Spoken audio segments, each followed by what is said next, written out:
Cue them up. We have reached the point where we are seeing COVID movies. What I mean by COVID movies is movies that were filmed during COVID. Let me tell you, this one is so obvious.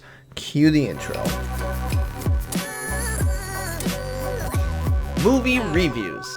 Malcolm and Marie is what is described as a black and white romantic drama. Directed by Sam Levinson, the plot on IMDb says a director and his girlfriend's relationship is tested after they return home from his movie premiere and await critics' responses. Well, guess what? The critics have spoken for this movie and they don't like it, and neither do I. Let me just start by saying this. I watched one episode of Euphoria.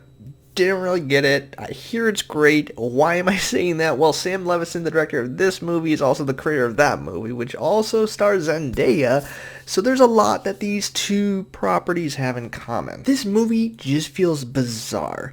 I don't even want to consider this Oscar bait, although it feels like that. You got the black and white creative cinematography. You got a movie about a director, which, let me tell you, Hollywood loves movies about Hollywood. But this just feels off. I can't tell what this is made for. I can't tell if this is made to try to get people like the average movie person to kind of like, I don't know, mix it up, try a different style. I can't tell if this is for critics because it just, everything about it just feels off. And I think the worst part about it is that this feels like it could be something good. It feels like it could be a good screenplay. This is the type of movie I tend to be a fan of. The ones that is just like a straight one-shot scene. Something that's taken from like a Broadway production and brought to the film screen. This movie has almost nothing to it other than these two actors just giving it their all. And I will say, the acting is pretty good to great. I don't really have a problem with either of their performances. I think John David Washington, I think, definitely has a type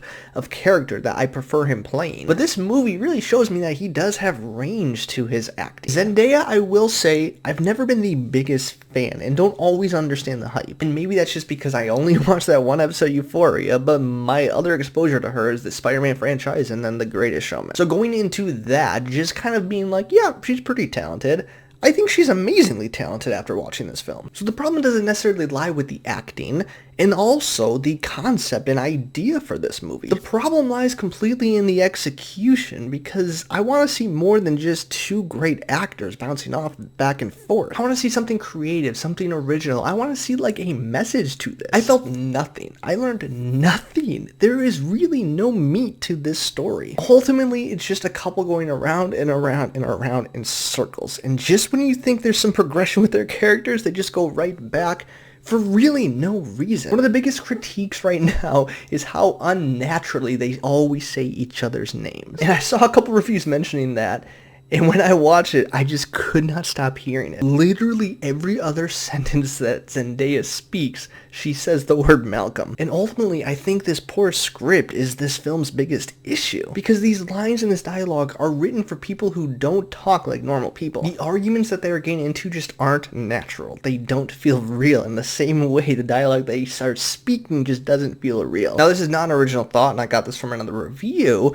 and I can't really speak on that because I'm white, but this movie really relies a lot on the black experience, especially in Hollywood, and a lot of times their conversations revolve around white critics or white filmmakers. And this one specific review mentioned that, well, black people don't always talk about white people in that way, which I thought was a completely valid point, because this movie and this screenplay is written by, well, a white person. And not that that's not allowed completely, but I do think this movie is trying really hard to have this deeper meaning and this deeper message, and it just kind of falls flat because you can tell it's not a natural message that these two people would be talking about. I'm just saying, within the past year, we've had plenty of movies that talk about the black experience in America, even within Hollywood, and I don't think this movie does a particularly good job expressing those opinions. In the same way, in the past year, we've had amazing movies that tell the story of broken relationships. So ultimately, I think if you want either of those two things, you can find a much better version of them than this movie. So ultimately, to sum it all up,